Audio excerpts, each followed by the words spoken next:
It's the cold hard truth.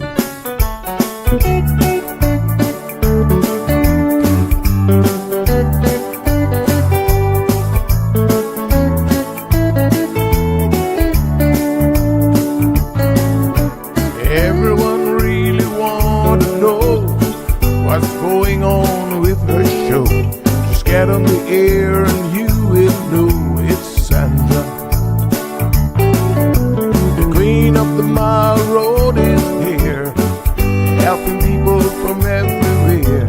Get on the phone and you will hear Sandra. Now she will tell you how it goes, but don't you ever step on her toes, 'cause you will hear the cold hard truth from Sandra. They say she's the hero in town, helping people from all around. You get a call, your money is found, it's Sandra.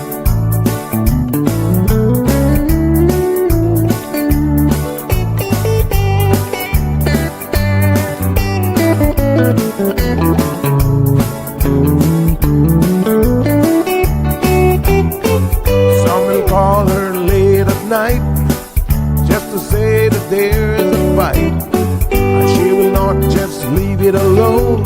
She'll get up and call on the phone, and when politics starts on her show, everyone really wants to know the way the things will really go with Sandra.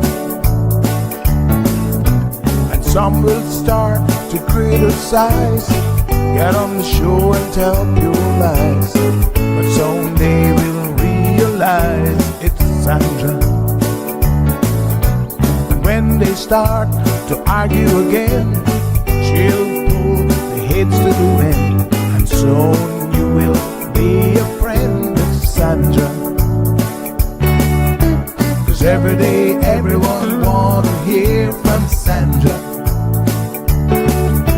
'Cause every day everyone wants to hear from Sandra. 'Cause every day everyone got to hear from Sandra. 'Cause every day everyone got to hear from Sandra.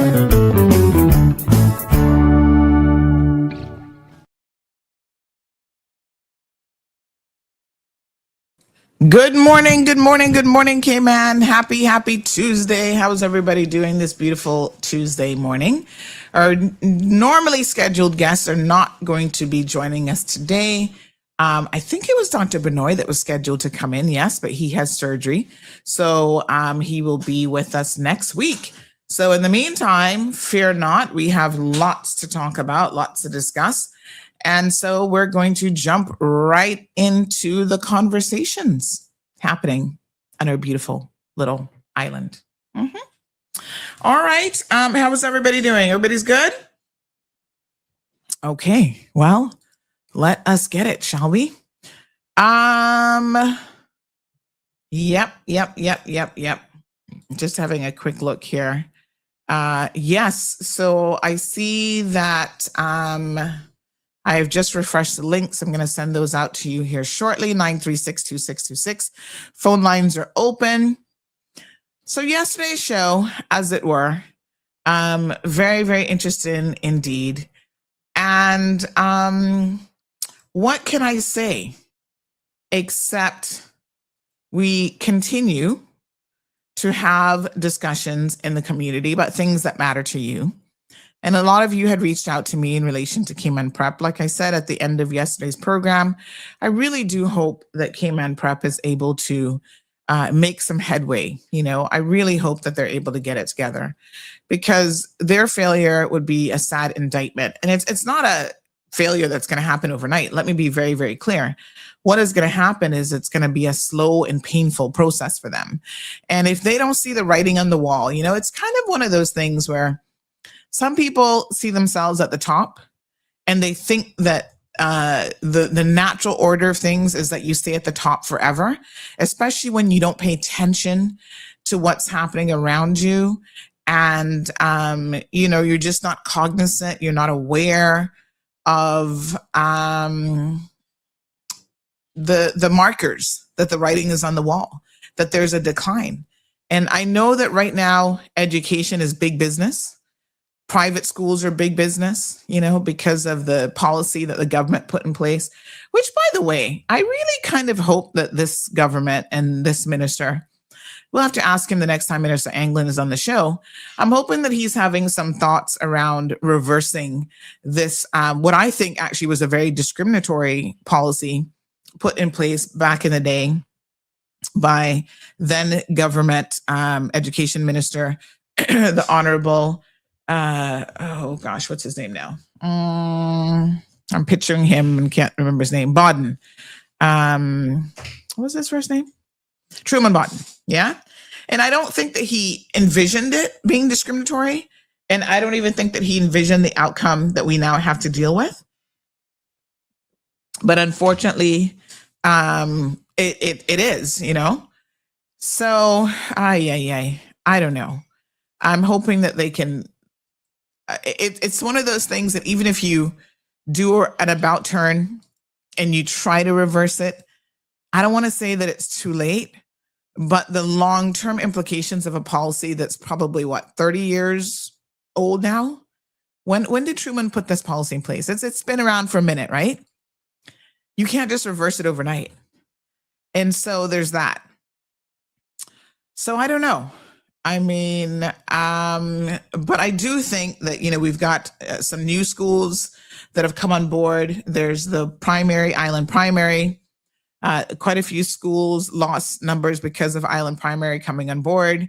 And quite frankly, I hope that other people get into the private school business that know what they're actually doing. And so, they're in a sweet spot right now because of their academic performance. And let me say something. One of the things that really bothered me, and I do want to say this because this is an observation that I've actually made about Cayman Prep, and I know this for a fact, because I have actually seen young people who, their parents could not get them into schools, into Cayman Prep. And it's because their selection process is really, really targeted. And I'm thinking of a little young man now who went to school with my daughter. They were all at Montessori Cayman. Lovely school, by the way. Big shout out to Miss Bree. She's running that school, doing a phenomenal job. And so, it's very, very interesting. Because his father, the mother's not Caymanian. She may have status by now, but she's from overseas. And the father is a Caymanian who actually went to Cayman Prep. So she thought that her son would have been a shoo-in for Cayman Prep. And when she went to apply, lo and behold, they actually refused her application because he is on the spectrum.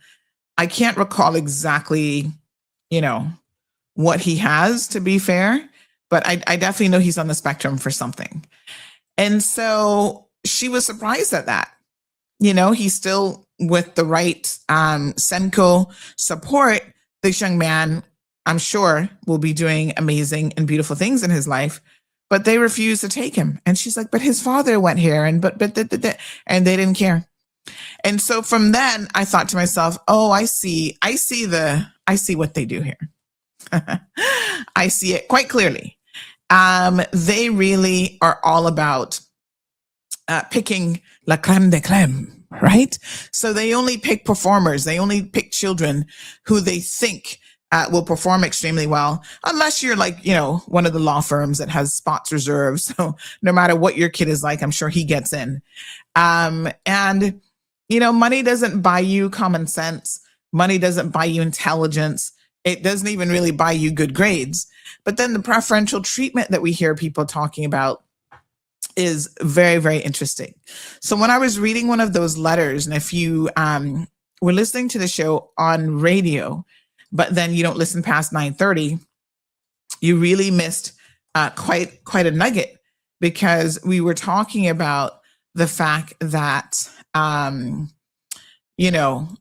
we have a situation where parents are being essentially told that they cannot have the support for their children. And so that letter from that parent was really, really disturbing when we talked about neurodivergent children and children who, quite frankly, need extra support. And the school was essentially refusing to offer that support. I was very disappointed to hear that Cayman Prep would even think of doing such a discriminatory thing, because that is discriminatory, right? The child had been accepted. Let me just go back and read some of what was shared. They knew of the child's situation. And then when the child was there, they were refusing to offer the support that the child actually needed. So, you know, it's, I'm just looking for the letter here from that parent, because it really, really touched my heart. And if that child did not have a parent that was such an advocate for them, my God, you know, what would their position be? And I've even heard of people having to go to the Department of Education and lodge a complaint. And basically, the Department of Education forced the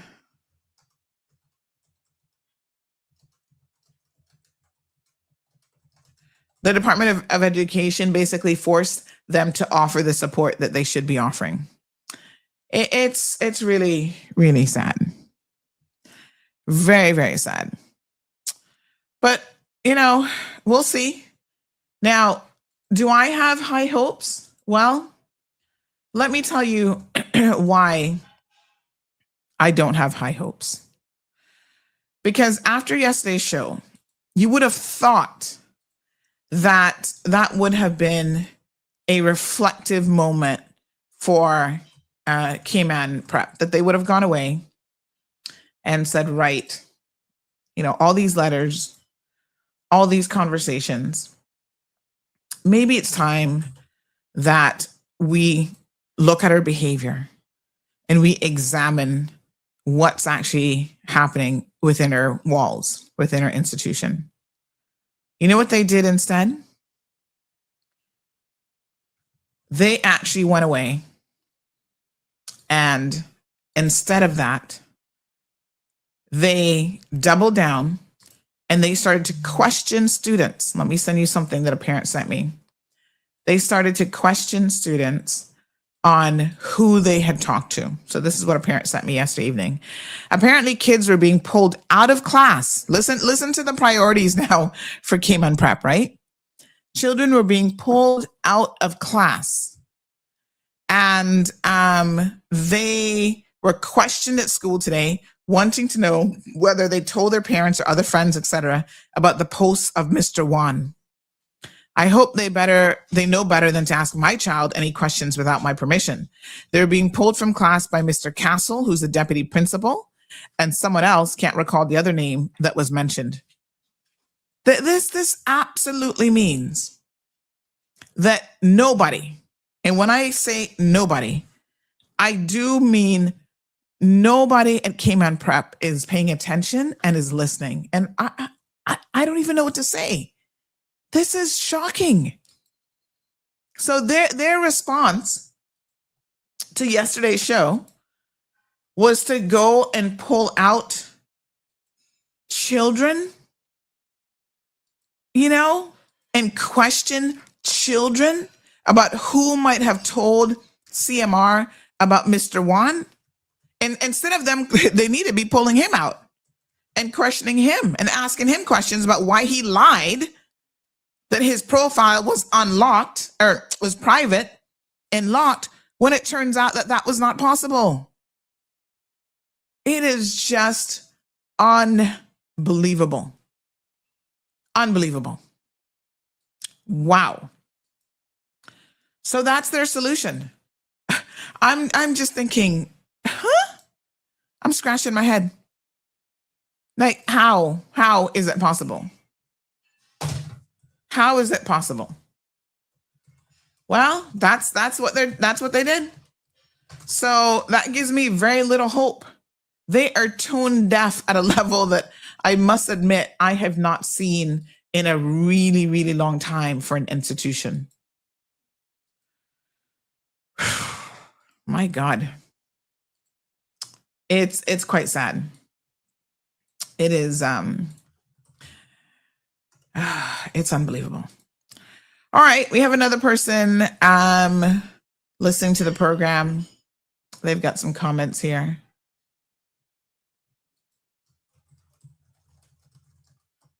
Okay, 1 second.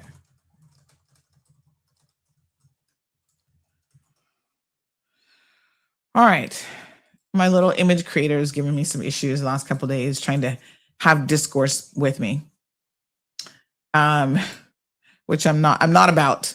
I'm like, don't talk to me. Just create what I want you to create. You can talk to AI like this, you know what I mean? So yeah, Johan, you were claiming that that parents need to speak up and to do more and this and that. So let me ask you a question now, Johan. If you found out that Cayman Prep actually, after listening to yesterday's show, went to elementary school students and pulled your son out of school, out of class yesterday to interrogate him, what would you be doing? Let me ask you this question, right? Because you said, oh, you got to talk to the principals. You got to do it. What would you be doing this morning if you heard that little Nico, bless his little heart, got pulled out by Mr. Castle and somebody else to be interrogated about a photo of a naked man? I mean, first of all, anybody else disturbed that they're even, because let's say, for example, right, some of these children had no idea about this photo. Let's make that assumption. I would hope to God the majority of the students don't know anything about it. The school has, by their very nature of how they're handling this, they have now informed these children. And I mean, children are curious, even if they don't know exactly what it's about. I'm sure they're now talking to each other going, what is this all about? There was a photo of Mr. Juan. What did you tell your parents? They're going to talk amongst each other. Johan, good morning. Oh, hold on. I can't hear you. Let me just unplug the phone and plug it back in. So I am shocked that this is the approach that they have taken. And honestly, so I don't know, boy. This goes against the very principle of safeguarding children. Cayman Prep is missing the boat. Yes, Johan, can you hear me now? Yeah, I can hear you now. Oh, I can hear you. There we go. So little Nico gets pulled out of school yesterday. This is what they were doing. And I know your son probably didn't. But what if little Nico got pulled out of school yesterday by Mr. Castle, who's the deputy principal, and somebody else, asking them, whether he told you. Listen to this now. I mean, if MASH is paying attention this morning, somebody from MASH should actually be contacting Cayman Prep, because this is an example of what not to do with children. Yeah? You don't interrogate children about certain things and certain behavior without a parent's permission in this particular way. And I think that this actually goes against, again, child safeguarding principles. But they don't seem to care. So what would you do this morning or yesterday afternoon? Nico comes home from school and he tells you, Daddy, Mr. Castle called me in with somebody else and started questioning me about some photo with Mr. Juan, and if we told you or told Mommy, or did we tell each other or talk to each other about it? Okay, first things first. I think everybody in this island has a link or gets a message from Cayman Mall Road. If you don't have that link or connectivity, somebody has sent it to you. So for anybody at the school to assume that the children are speaking about it, they're missing the boat and they're looking at the wrong sort of audience. If you have social media, and again, if you follow the CMR page and then people forward everything from CMR, truth be told, multiple times, that would be probably how most people, and unfortunately, children, if they have active social media accounts or whatever, they could pick it up from there. It would be a really, really, really bad mistake if they were to assume that it was appropriate to call in Nico or anybody's child, let's just use anybody's child, and ask them if they discussed the matter or anything like that with a child. If it isn't school related, if it isn't about their personal well-being and safety, it would be wholly inappropriate for any body at the school to be doing that. We don't know. I can't confirm if that actually happened. You say that it did, so you normally have some really good sources. But the one thing that is clear to me is whatever that's happening at the school involves teachers speaking, parents speaking, and inside informed persons speaking. So they should start with that small pool if they're into an interrogation of persons and leave children out of it, because the children don't know anything. My boy don't know anything. It's not appropriate for him to know anything about this. And most parents would take that position. So if they really are looking for who is talking, it'll be members of staff, it'll be parents, it'll be the board, because after yesterday's 4-hour show, I can't imagine they weren't aware of what was going on and what was said. And if you follow the breadcrumbs, you'll find that people that are actively employed, formally employed, or aggrieved parents and concerned parents are probably leading that discussion. And so that would be the audience that they should examine and interrogate first before you make the mistake of grabbing the wrong person's child and asking that child some questions, because then there are liability issues that come into play. So and they did it. Would allow that. Yeah, they did it. If they did it to Nico, what would you be doing? Because we need to take some guidance from you to know how to handle these situations with Cayman Prep. Listen to me. Cut that shit right there. I'm not asking nobody. We're on radio. Remember? No, but hold on. Yesterday I heard a bunch of ignorance about Johan should do this and Johan should be on the board. I have the courage to speak my mind, to say what I want to say and do what I want to do. No, but I'm asking you the question. What would you do? I wouldn't be on this phone right now. I'd be in the office waiting to speak to one of the authorities. And then I would have a stern conversation, and then I would threaten legal action, because why are you subjecting my child to something that they know nothing about? But I can't be the brightest person in Cayman if I'm the only person that thinks that. The problem in Cayman is if Sandra don't have the idea, or if you don't say it, or if I don't say it, or if somebody else doesn't say it, apparently everybody else is, somebody should do something about that. You should join the board. You should fight for us. Fight for yourself. Fight for your kid. Fight for their future. Fight for whatever. Stop handing it off to a politician or some other person, a radio personality, or some sort of person like me, because I'm not doing this for the country. I'm doing this because that's my kid. And that's the most important thing in the world to me. Or my family is the most important thing in the world to me. So this thing where we're always expecting somebody else to do the heavy lifting, that's the problem with Cayman now, and that's why we deserve what we get. That's why people come here, they take over. That's why they treat us with disrespect. That's why they are rude. That's why they can say whatever. And then to top it off, we decided that we're gonna make it really easy for everybody to get PR and status. So we deserve this because we created this. So now we got to decide as a country, we want to change that. And our leaders, you can have politicians that show up on your show to talk about everything. They're not going to talk about this. Where's Rawson today? Rawson's going to chat for everything else in the world. Where's Rawson today? You're the Minister of Education. Where are you? Don't just be there for the photo ops and the pretty moments. Speak your mind. Say what you got to say. If I catch you in a bar, you can say it. I asked a question about Crazy Larry to the premier and thing. That was about a month ago. Where are they? What are they doing? We got to stop making these people think that we don't see them for what they are. They make a bag of money. Do your job. Do your job. That's it. You don't need to like me, but we expect it of everybody. They expect Sandra to do her job and Sandra to fight. Where's the Minister of Education? All right. Some salient points there for you folks. Thank you so much, Johan. Appreciate it. So yes, folks, I can't argue it too much that Johan has said. I do think the point though is a lot of parents feel exhausted. Like they feel like they have, they've done as much as they can, short of, like I said, getting really ignorant with these people, which we would not encourage, right? So what next? This is the sad part about it. I don't know. I mean, I'm a bit flabbergasted, quite frankly, that this is the approach that Cayman Prep is taking. Like, if they should have been interrogating anybody yesterday, it should have been Mr. Wan about why he lied to them. That's what they need to figure out. He told a blatant lie about his page was private. Now we know that. Undisputed. Were they interrogating him yesterday? Honda Wood and Miss Romelia says to give your hand, and Blissful British says give your hand a kaboom. First kaboom of the day. Thank you. Miss Brenda also says give your hand a kaboom. Yep.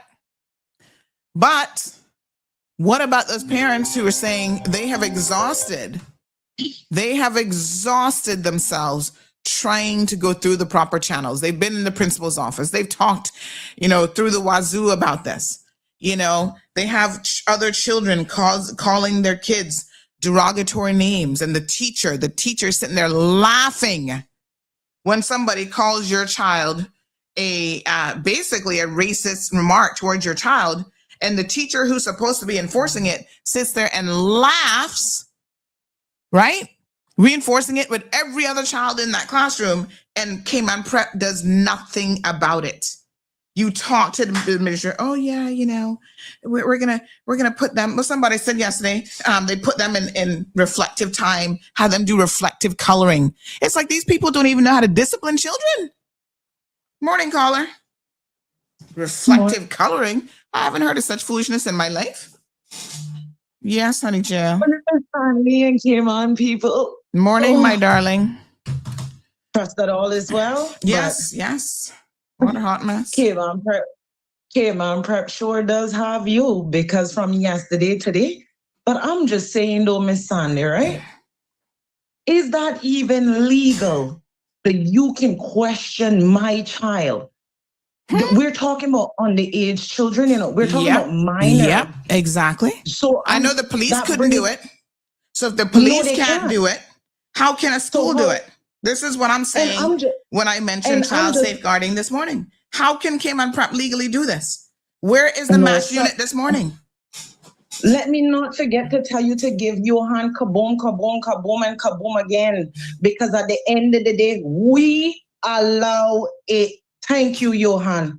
We Caymanians look at each other in a workplace and in a house this morning, wherever it is, even if I took out a vacation and listen good. We as in Caymanians allow it.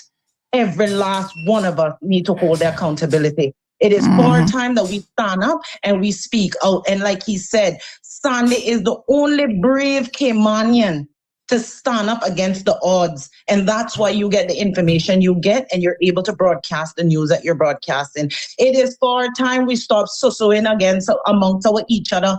It's for time. If Caymanians stand up united, trust me, everything that don't belong shall fall. If Caymanians stand up united, everything that do not belong shall fall. And these behaviors need to fall. It do not belong.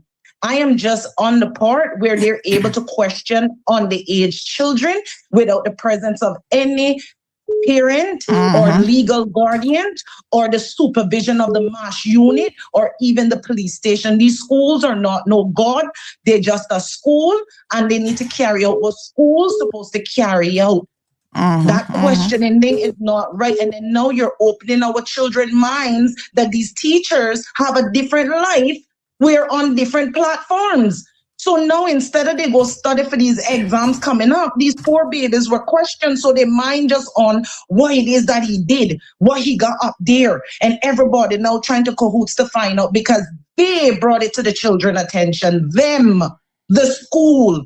Yes. Where is Mr. Rawson this morning? Because I know he got some words for us. He really do. Johan, thank you, and thank you again. And Miss Sandy, I'm telling you, you are doing a job that any day you disappear, we got fall right back in the mouths of the lions, and they got eat us this time. They gonna eat us.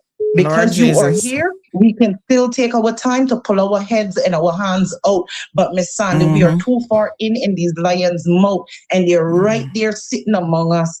That's my 2 cents. I'll continue to listen. Thank you Thank again. you. Wonderful Thank you. day. I appreciate it. We had another caller calling in, 936-2626. One person came in by back, says all on Instagram, says all parents should be in the school right now. And you see, this is where Johan has a very, very valid point in that it is obvious, right? It is very, very obvious that the school has gotten used to parents not elevating it above and beyond them. Okay. So someone just said that the minister is not the minister over education. Private schools are private for a reason, and they're typically owned by churches. So that the audience should know that what they need to do is they should be contacting Emsley Memorial, John Gray Memorial, etc., and demand changes. The United Church are the link from school to community. So I don't know the hierarchy of how this works or who appoints the board at Cayman Prep, but that is actually a really salient point. Who is responsible for appointing the board members? Because if the board members are sitting back and allowing this type of behavior, right? How on earth are they not then being held accountable? So there seems to be multiple things happening here.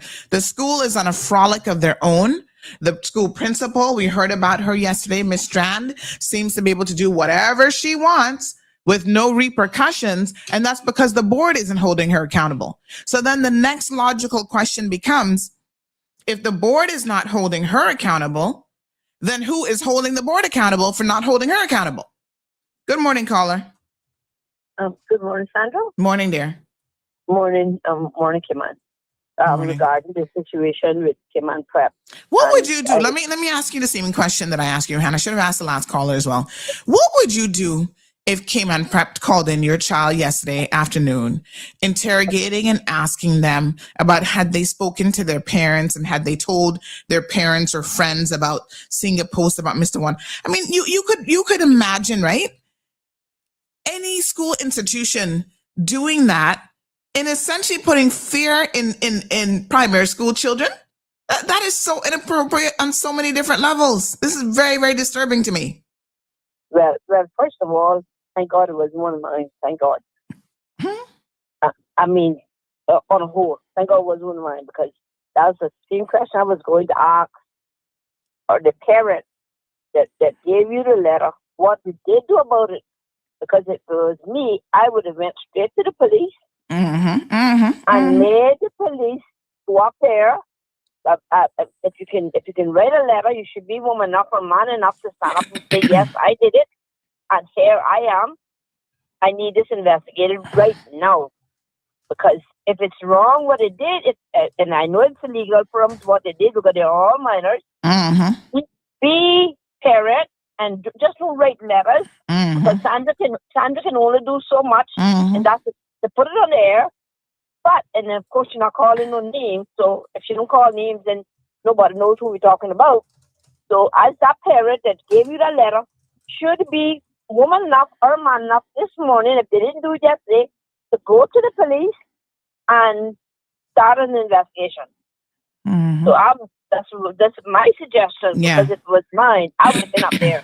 By the time my child had told that to me, I would have been in the car driving with the police to the school, because this is wrong. If what the man did is wrong, it's illegal, and the teacher is not dealing with it, and the education department not dealing with it, then you take it to the next level, which is to go to police. Yeah. Start their investigation, the legal part on that poor child, because that poor child or children, I know they couldn't concentrate yesterday, and do they want to go back to school this morning, knowing now that the parents wrote you that letter, tell you that they were interrogated yesterday? How do you think the teacher know who they interrogated?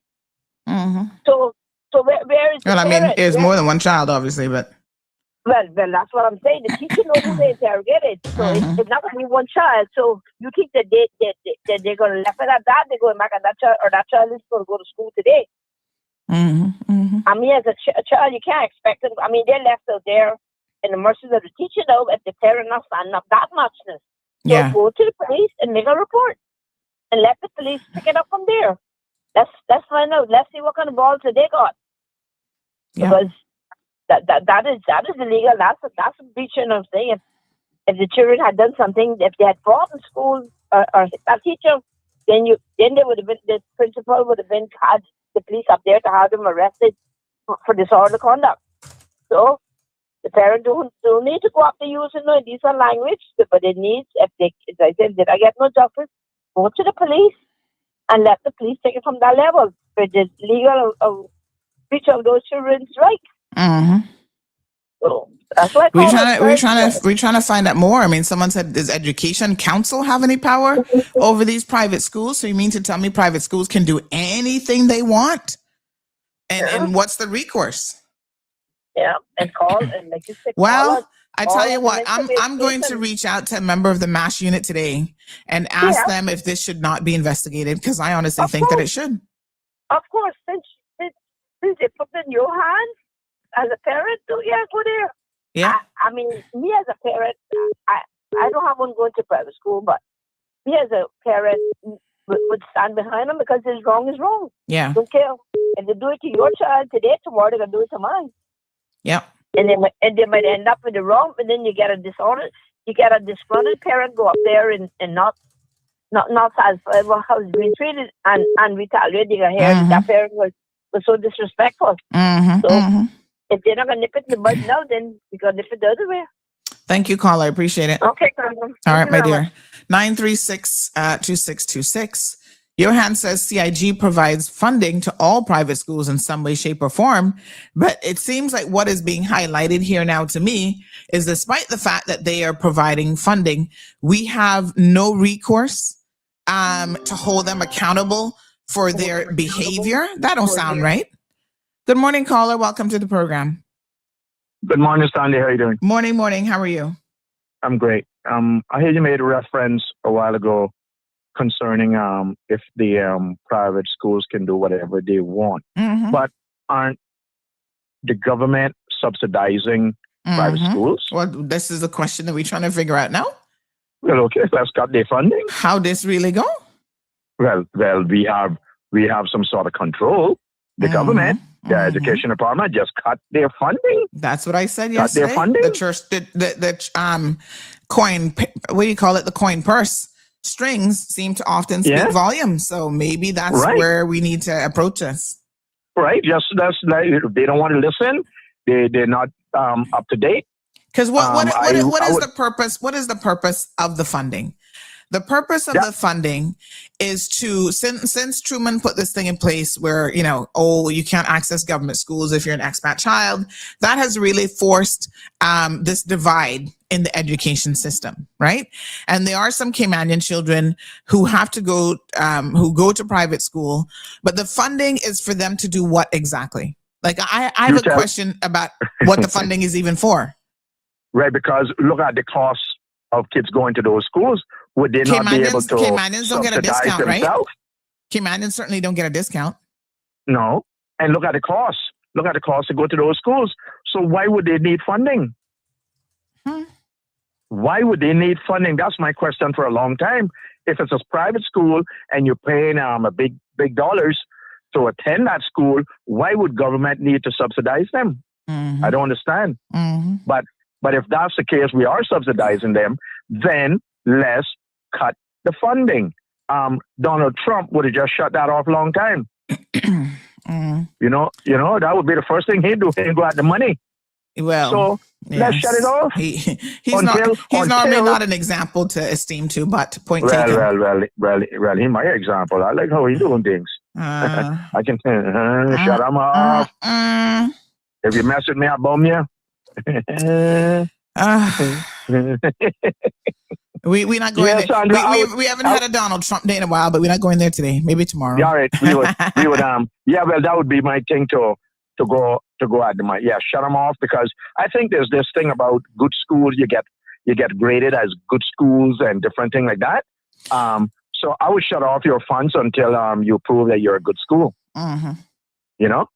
So that's what I got to say later. Thank you so much. Okay, they get good school markings for other things, but or excellent school or whatever. Good morning, Miss Dean. Tartarian says the lady caller's spot on. We need to stop depending on CMR. Get up, get out, speak out. Dog eat or supper if something happened to Sandra. Well, it was actually your hand that made that comment this morning. And fair enough. You know, I think that, talk shows and these types of discourse community programs certainly have a role to play, but you can't over depend on them. And I can tell you by the volume of calls that I get that it is crazy. Even the police have started referring people to me now, like, oh, go to CMR. She'll help you with that. When people go to the police and they're like, what? You know, obviously I do what I can do, but y'all got to stand up on your own 2 feet for sure. And the more that we take this attitude that there's somebody else who's going to throw us a life jacket, there's somebody else who's going to be there for us, the less resilient we become as a people. But here's the thing. I also understand the stark reality that if you're in a position where you're trying to get your child into a private institution, into school, it is very, very difficult. Your choices are slim. If you have a baby right now, and I remember this, you know, it's 9 years now, coming up in 10 years. In a couple months, my daughter will be 10 years old already. Oh my God. But if you have a baby right now, finding daycare centers that even take babies, for example, is so challenging. It is very, very difficult. The second your child is born, if you intend to put them in private school, you have to start putting them on a waiting list. That's how ridiculously long and arduous the whole private school business is. Yeah. If you don't put them on a list from, the second you go over to birth registry and register your child, you have to be registered and signing them up for primary school and high school and entry school and stuff like that. So that has created an environment where parents feel like they don't even have the upper hand, where they're at the mercy of these schools. And you see, Cayman Prep knows this. Cayman Prep knows that for a lot of parents, my apologies, they are the school of preference. And some of you are willing to do and put up with almost anything as a result of that. That's why yesterday, when I'm telling you guys, here we are having this program and parents are sending stuff in. They're all sending in anonymous comments. Why? Because their children are at that school. Even some people who have removed like one child and there's still one more child there, they are afraid that the teachers, administrators at Cayman Prep is going to target their children. I cannot fathom my child being in a school where I am so afraid of the school targeting the child, finding a reason to kick the child out, to make the child's life more difficult, that I cannot call in on a program and I can't send in a letter and sign my name and talk about child safeguarding. That I can't disagree with the letter that they sent out to everyone talking about, this teacher, his private account and this and that. This was the foolishness that Deborah McLaughlin sent out to parents. So imagine the fear that these parents must be feeling. Like, I'm sitting here scratching my head. Like, in what world does this actually make any sense? Cayman Prep for too long has had a lot of power over these families and they're holding it over them. And this is a problem. That is why parents are sending me stuff anonymous. Here's another one. Good morning. And I totally agree with you, Han. Caymanians need to start standing up for themselves and their families because it's not going to get easier for our children. As usual, anonymous, please. Here's another parent listening to your show. And can I tell you that my son, who has ADHD, is thriving at Island Primary, actually advanced in academics for his age, doesn't require any support now. Funny enough, Cayman Prep offered him a place last year. Now that they're losing so many students, they need Caymanian children now. This is the same child. Thank you, parent. She was listening to the program.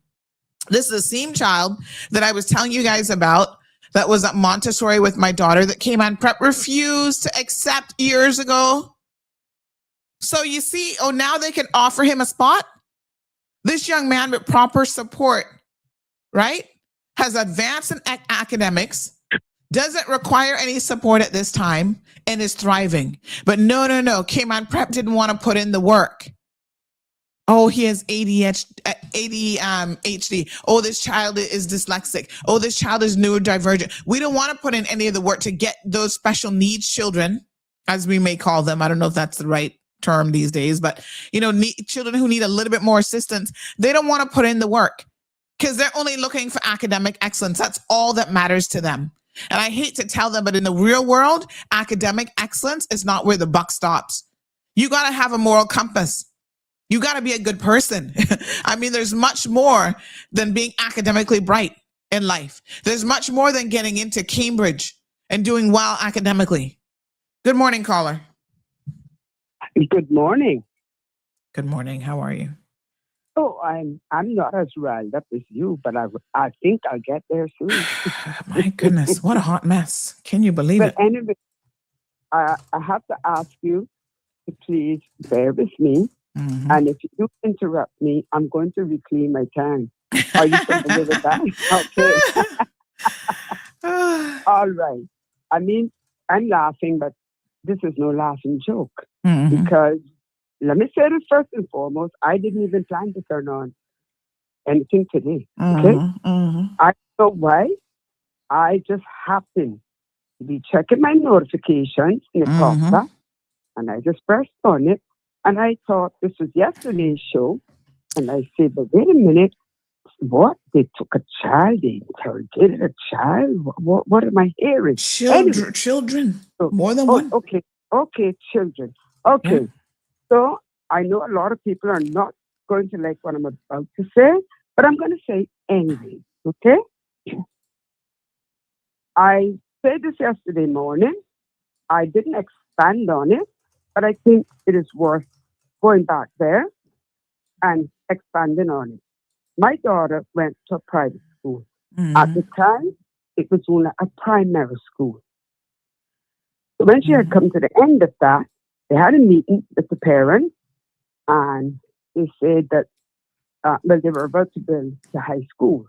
And they said that, the children could stay there to, what would that have been, year 7, I guess, there, and, just transition then to the new building. Or they could move on to what was called middle school. Mm-hmm. And after a year, of course, they had the option to come back. So we discussed it with my daughter, and God bless me with one child who knows why. And told her what her options were. Mm-hmm. Said, I would like to go over to the middle school. He said, are you sure? She knew nothing about this school. She only knew that it was a couple of feet away from where she was. So she went over there. I'll never forget. And I can call this woman's name because I'm not saying this in a derogatory way. She then worked with the education ministry, ran into Miss Lucy Seymour. Mm-hmm. And she knew me from netball. So she flagged me down. She said, I see that you brought your daughter over. And she said, she's a bright girl. She said, I was looking at her file, so and so. And she said, I'm so happy you've brought her over. And she said, she's going to do well. I know she's going to do well. I know it's an adjustment, but she'll do well. So when that year was up, this situation was revisited. Mm-hmm. Daughter. By this time, I was noticing so many changes with my daughter. Positive changes, okay? Mm-hmm. It was revisited, and she said, absolutely not. She said, I would like to stay here. Mm-hmm. Now, let me tell you what is sad. My daughter had never come home and told me certain things. Mm-hmm. She didn't say children were doing her this, teachers were saying this, or whatever. It was another parent who came to me 6 years later, I might add. Oh my gosh. She said to me that she was happy I had taken her from that school and because of X, Y, and Z. Okay? Her daughter was also in school. And I said, wow. I said, and now you say this to me. And it caused me, to look backwards. Mm-hmm. And like I said, my child was blooming. She was happy. She was well balanced. Mm-hmm. And now I'm realizing why my child was only academic. There was nothing else but academic. Mm-hmm. And I come there because I want to say, and I may have touched on this yesterday. Yes, it's great that you concentrate on academics. Mm-hmm. But you know what? Children ain't going anywhere and prosper with just academics. They need social skills. Mm-hmm. And what our old people used to say, good old common sense, to find their way around. Otherwise, they'll never find the classroom. I say, and this is the part that I say, a lot of people are not going to like. Mm. Had I known back then what I learned later and what I know now, none of those private schools would have got a dollar from my daughter. Mm. So, and let me just add, every day there was a note coming home in the lunch kit or the school bag, begging for money, begging for money, begging for money. Okay? And from there, my daughter finished school. From middle school, she went to John Gray. Yeah, John Gray. It's different now than when I went there. I think it's called John Gray. It's the one that was pretty much across from Toyota. And, of course, from there to UCCI. And for those of you who don't believe me, I have proof. My daughter wasn't lagging behind in anything, and especially not academics. My daughter did what no one else in my family did, one shot.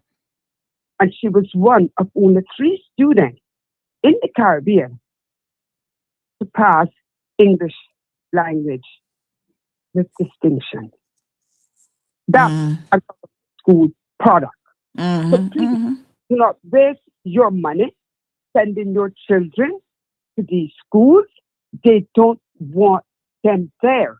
That's why they tell you the waiting list is so long. I am telling you, they would rather no Caymanian child come there, but they cannot flat out refuse them because of the subsidy they get from the government. And now I was never an elected member. I think I can say it to say I would never be. But I have done enough inquiry. I attended enough meetings, and I'm a person, I'm always learning. The government does have a say here. But let me tell you what spoils the recipe. A lot of those elected members have sent their children there. So therein lies the problem. But that doesn't mean that you, the parents, something about it. Boycott them. Boycott them. That school was not designed. None of those schools were designed for Caymanian children. These people have a way of insulting you, demeaning you, while smiling in your face. You just have to understand the way that they do it. And in case you need a lesson, I would recommend a reset one for you. Go back and watch the speech that King Charles did in the chamber the other day. I know a lot of people didn't understand that. And I know that who he was speaking to clearly didn't understand it because it went right over their head.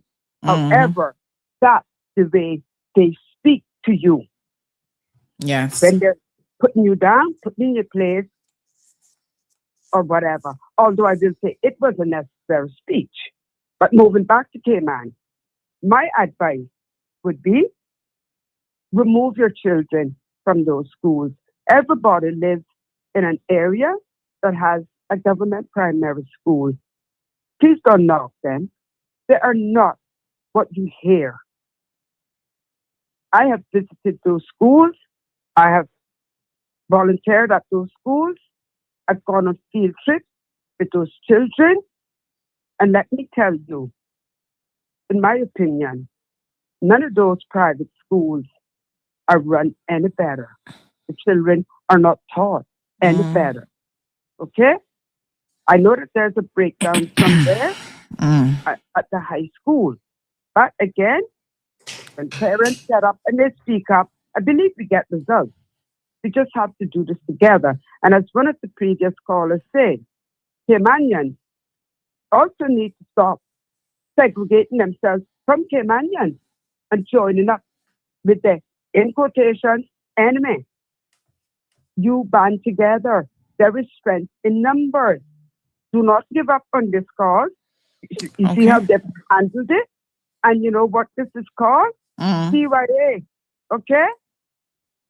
And Sandra, I know you didn't ask me the question, but I'm going to answer it for you. Had anybody lost their mind to call my minor child in without calling me to be present, we will be having a completely different interrogation going on. And I know we're on radio, so I think I can. All right. Thank you very much, my dear. Okay. Appreciate it. 9362626. We're looking for Leonardo Alberio Bauden. Your wallet has been found, sir. Leonardo Alberio Bauden. A Good Samaritan has found your wallet. So if you can reach out to us, we'll give you the number of who to contact to get your wallet back. Yep, it's got your voter's ID card in it and other things, so you might want that back. This person says that doesn't make any sense, removing children from school and put them where CIG has no space. Well, this was the point that I was going to make as well. Most of the schools, and this goes back to the point I was making a bit earlier, is that most of the schools have, even especially government school, there is a waiting list. There is a waiting list. So,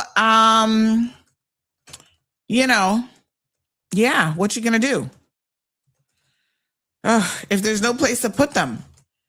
John Gray High School was designed for how many students? But from years ago, I was telling you that they already have too many students. And your children cannot learn whatever you think. The one fact that we know is that children cannot learn in an environment where there are too many children. The number one indicator of success in a classroom is the student to teacher ratio. And the higher that student to teacher ratio is, yes, the more likely your child will unfortunately not do well in school. That is one of the key markers, and in fact, the research has demonstrated that is the number one indicator of how well your child will do in a classroom environment. The teacher to student ratio, because children need more, especially the younger they are. They need more of that one-on-one time. So why do I have my child in a private school paying money that makes me sometimes when I get that bill, I feel like I should be swinging from a pole? And I don't mean the CUC pole either. It's because, unfortunately, the complaints that we hear about the government schools are also valid complaints. We hear the parents complaining about how they can't get anything done, the bullying, the line of command when things are reported, right? Nobody takes those parents seriously either. The lack of discipline in those schools, because, you get a little bit of everything. And so the only thing I can tell you about some private schools is you feel like you have a little bit more control because you're paying good money. You have the sense of, okay, I can go straight to the principal and make certain demands. Well, we're now telling you at Cayman Prep that doesn't seem to be working. But anywho, other schools. That is the idea. All right, a few more comments coming in here this morning. Let's see if we can get to some of those. 1 second for me, please. I had to take a little allergy tablet last night, so I feel like we're I feel like we're getting there with my coughing. It's getting a little bit under control now. All right, here's another commenter weighing in on this Cayman prep situation. Then we're going to move on to Canover Watson because I do want to get to him and talk about that because this is such a sad situation, quite frankly. But just give me 1 second here. Okay, so this one says the following. Good morning. Good morning to all of you, of course. And thanks for the person who caught that there was a little bit of a typo in the email address. I've just fixed that. Thank you so much. This person says, good morning, Sandy. This is how Cayman Prep will frame interviewing their students without parental consent and will say that they were at risk. They will use this UK defense, safeguarding / child protection. Schools have a legal duty to protect children. If staff suspect a child is at risk of harm, they can interview the child without parental permission to ensure their safety. What immediate harm are children in? From the same guy that they're defending? What harm would they be talking about, I wonder? That's the only present harm that could potentially exist from what I can see. The person goes on to say they know they're not held to the same standard as the police for legally interviewing a minor. The police have a legal obligation and must prove that they've made every effort to notify parents before the interview is conducted. Wow. Okay. I mean, I'm sure they'll have a defense. I'm not saying they're not going to come up with something. Without a doubt, they will certainly be coming up with something, but wowee, what a mess. Another parent listener to the program has a very, very interesting question here in relation to this that has to do with the children and their mental health. And I thought that this was quite an interesting perspective here as well. Let me just get this comment ready. In the meantime, while that's propagating itself, let's look at some of your comments here. Aliano says, is there a government board in charge of reviewing these kinds of infractions post haste without dragging their feet? He said, also, let's be real. If this was a blue-blooded Caymanian teacher, they would have been cut off long time and thrown under the bus. You mean the Mr. Robert Wan posting the naked photos? Yeah, Caymanian probably would have gotten fired for that. Let's be honest. Real Deal says that's what Caymanians get for their Caymankind BS, thinking that only Caymanians can be hateful and deceitful. You don't realize history always repeats itself, just with a different face. Morning, Lady D. YouTuber says, let's stop being naive. No two children have the same experience in their school life, not even two children going to the same school from the same household. Well, it's just like, no two children have the same experience even at home, right? Miss Sue says, so true, Miss Brenda. My daughter did really well at John Gray High School. Exam passes at UCCI. Passed all before she went to university too. One grandson in private school and one granddaughter at Clifton Hunter, both doing really well because they want to learn and have good parent support helps a lot. YouTuber says, you can't tell me to take my child from one school and put it to a next when you've had yours in private school as well. Keith says, Japan has the best educational system in the world. Lady D says they'll get left behind because the teacher just not bothered to put that extra out to meet the needs of those slower students. Apoc, haven't seen you in a minute. Hope you're well. By the way, Cameron is back. I saw Cameron commenting this week on a post. So welcome back, Cameron. He hasn't been on the show yet, but looks like he's easing back into things. Apoc says, my biggest complaint about government schools is the unchecked bullying. And not all of the kids' behavior, but some of them have been atrocious behavior, they belong in juvie, not in school. And that's kind of where my concern with government schools has nothing to do with the academics. I gotta be honest with you. It's all this other stuff, right? And it's the ignorance of these parents as well that you tend to find in government school. Now, you will find insulting parents, no doubt, in private schools, but they're not going to be at this ignorant level that you often find. I hate to tell you all this, but this is the truth now, because government schools don't have a process of where they can deny a child, access to education based on the fact that their parents not got no sense. Or, that the parents will come to the school and make a scene and try to attack children and try to attack the parents and all this kind of stuff. So I agree, APOC. My concern as well is pretty much in that same area. It's like the behavioral issues, and then how a lot of times there's like a lack of the ability to deal with those behavioral issues in the government schools. But let's see, this minister working to try and clean it up. Ms. Sue says, yes, way too many children in government schools now due to the amount of people who are here nowadays. Aliano says it's not a bad thing if the school can effectively teach these children to be effective in society. Ms. Lucille, good morning. Welcome to you. Hope you're doing well. All right, let's read this question, which I think is a valid question in relation to, again, this interrogation that we're now hearing that Cayman Prep carried out on people's children yesterday. This person says, what is that doing to the children's mental health? That the school care more about finding a guilty man innocent. He lied to his school, to his lawyer, and he threw his friends under the bus that they must have done it. Yet the whole time he did it to himself by having his account open for all to see. It is a major safeguarding issue for the school. You have the proof, Sandy.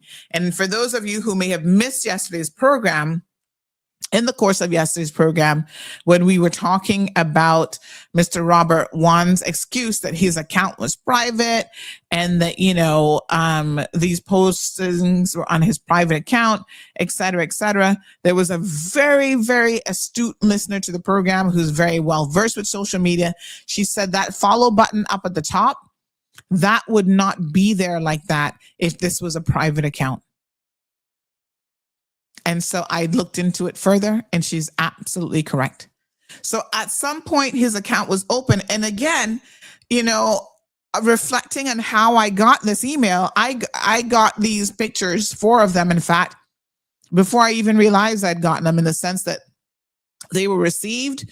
I must have looked at it briefly, and I don't know why it didn't send off immediate alarms and whatever. But it was Sunday night, as I was preparing for the show and I was going through my emails, that I came across an email from January the 26th where these photos were actually sent to me. And in that message, real-time message at the time, the sender said, this is an open public account. And then they went on to say, more about the photos and so forth, if this is an example of a hero. So he posted this himself on his own account that is completely open for everybody to see. And so that means that, of course, students could see it as well if they're on social media. Greg says, well said, Miss Brenda. My children started public school from year 1, and my oldest graduated with 13 subjects. The other thing I wanted to say in relation to, Miss Brenda made the point that you can, the elementary schools she thinks is really good. Well, I don't know. I mean, I've got friends, very, very good friends, who have kids in elementary schools, and they were on PTAs and the boards and whatever, and they came off of them because they were like, no, Sandy, it's just too much foolishness. And, they have their own fair share of complaints, right?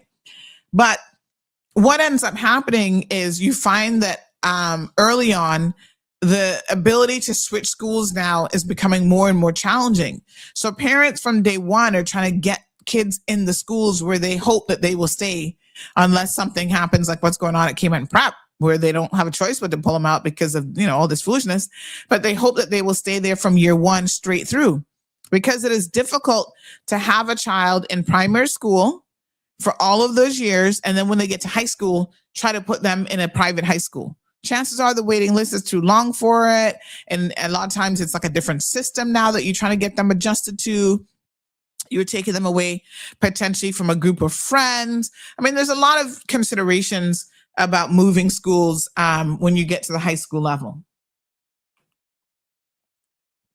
Brown Sugar says, good morning, Cayman.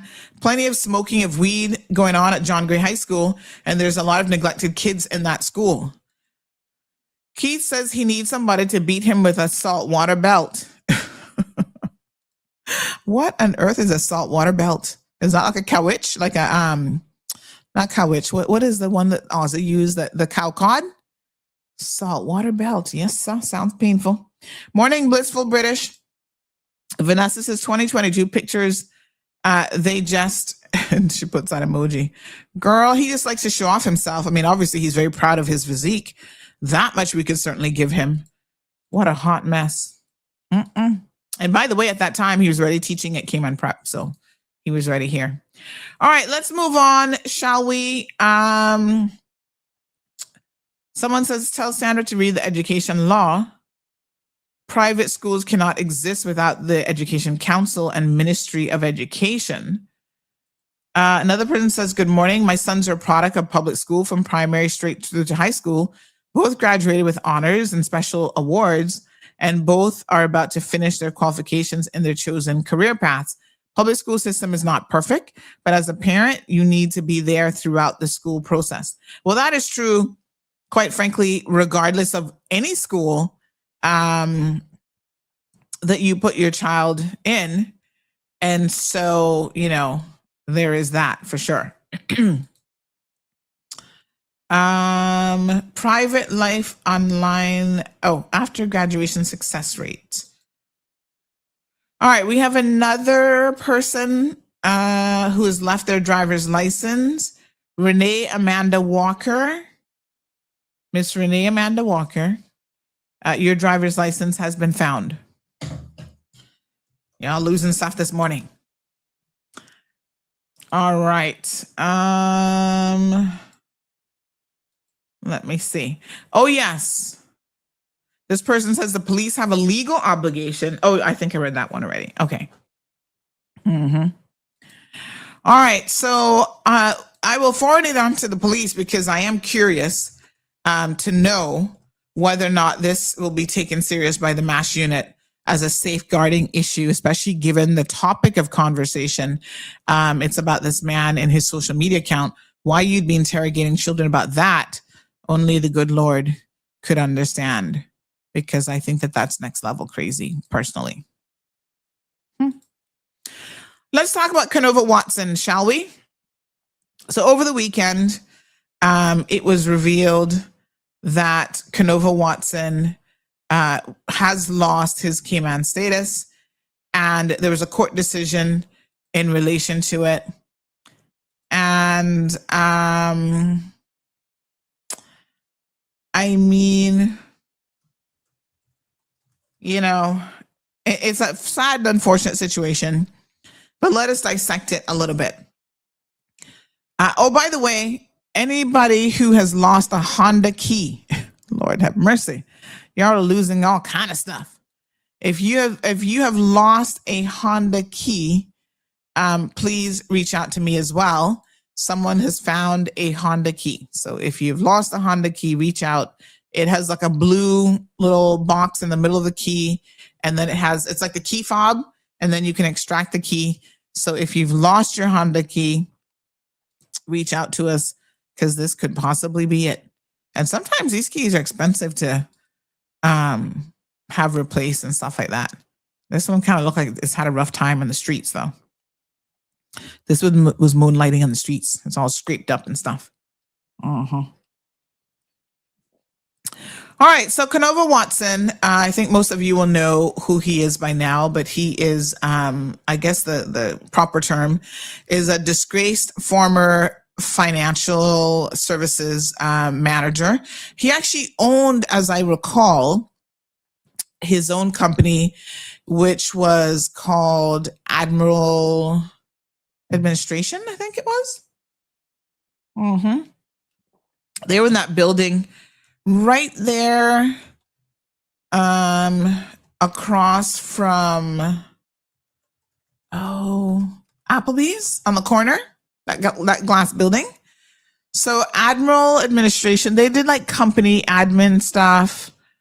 I'm trying to recall what else they did, but they definitely did company admin stuff. And I don't know what else. I'm not sure if they've actually had a name change, but they may have done fund administration. I'm not sure, but I know it was, in the business of like company registration and that sort of thing. So unfortunately, he got himself embroiled in the FIFA scandal. He was also involved in the CarePay scandal, where he was convicted of defrauding the Cayman Islands government out of millions of dollars. And, basically disgraced and convicted of multiple offenses relating to dishonesty and being a thief. I mean, I don't know how else to summarize all of what he did. But there was a decision that came down through the courts that essentially now means that they have upheld the decision of the not labor tribunal. Hold on one second. They've upheld the decision of the permanent residency. Let me get you the board that made the decision. It was the permanent Cayman status and permanent residency board, right? So they have revoked his status. Now, a lot of you seem to have thought, and I thought this was kind of interesting. Some of you thought that he was Caymanian by birth. And I mean, I thought most of us knew that that wasn't the case. But anyway, Canover came here as a young boy. I don't know exactly how old he was. I'd have to ask some of the older heads, but, maybe elementary school, middle school age. Not like he was a baby or anything like that, but he was pretty young, a kid, when he came to Cayman with his parents. And this is such a sad story because the one thing I know, a family member has always told me that, Canova's mom in particular used to do, I think, like cleaning hotels and stuff like that. But they were very hardworking, humble people. And they would often, when he was in university, his mom would go to a particular family member and ask her assistance with sending him money overseas so that he could have money whilst away at university. And, he has now disgraced himself. I think his mom is still alive, Somebody told me that.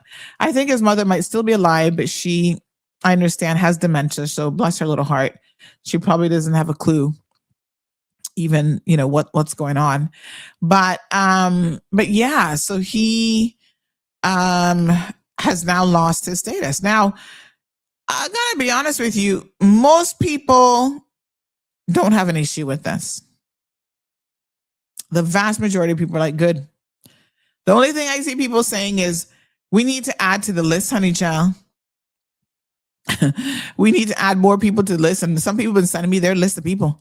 They're like, look here, I got a whole list of people that I would like to add. And I'm like, really? What a hot mess. Linda and Larry, all these other people. Now, to be fair, Linda and Larry don't have status. And in fact, my sources have revealed that Linda and Larry have not even applied for PR, which is good. I think they understand that we don't want them here. They've gotten the message. So Larry's work permit, which is for the company that he works for, I think at this stage has actually expired. And somebody over at CBC might want to look into this, because I believe his work permit has expired, but he's not put in an application for anything else, which technically legally means he's here unlawfully unless he's gotten time. So somebody, please, can somebody kind of touch somebody over at immigration, WRC, and tell him to look into that one for me? Mm-hmm. Of course, his excuse will be he is waiting for his court trial to be completed, but he's supposed to still go into the WRC and get time. And during that time, if he doesn't have a valid work permit, then he can't be working. So somebody please notify WRC, Mr. Jeremy, about that situation. Check into that. But my sources have revealed that he actually has not applied for PR, which is a good thing. And so if he hasn't applied for it, obviously he's not going to get it. this is great because there's an example of when you stand up and you make yourself and your voice is heard and known that you are persona non gratis, non gratis. Don't even bother applying because we don't want you here. We don't want you to have it. We don't want you here. We don't like you. You've proven yourself to be less than desirable. And so that's that. So I think that at the end of the day, that's the position there. Now, obviously, Canover has had, I'm just trying to find the actual case, actually. Canover has had his papers, I would say, probably for a very, very long time. I'm guessing he got it through his, his parents and the fact that he'd been here for a minute. But yeah, the court didn't care about any of that. So he was appealing the decision. And I can tell you that his appeal was unsuccessful. Mm-hmm. So the court judgment, why am I not seeing the court judgment on the website? Essentially upholds the Cayman Status and Permanent Residency Board, which notified him back in August of 2019 of its intention to revoke his Cayman status due to his criminal conviction. So this is 6 years now, over 6 years in the making.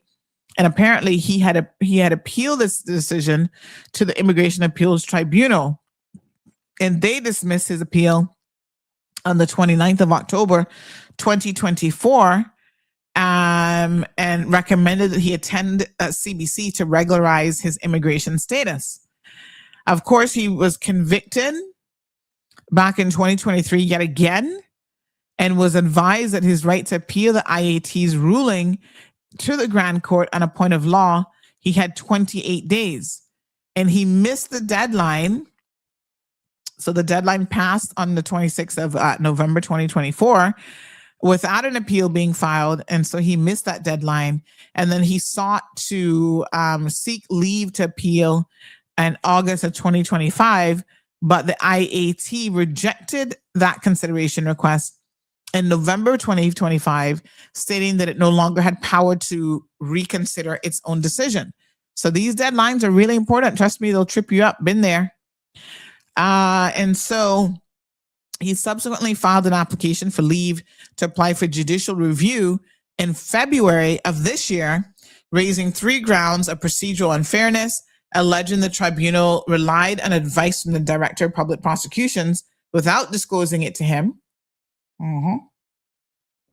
or allowing him to respond, jurisdictional error, alleging that the tribunal misapplied the Immigration Transition Act by upholding a revocation, while appeal rights relating to the underlying conviction remained unexhausted, and the Winsbury unreasonableness test, which alleged that the tribunal failed to properly account for his right to family and private life.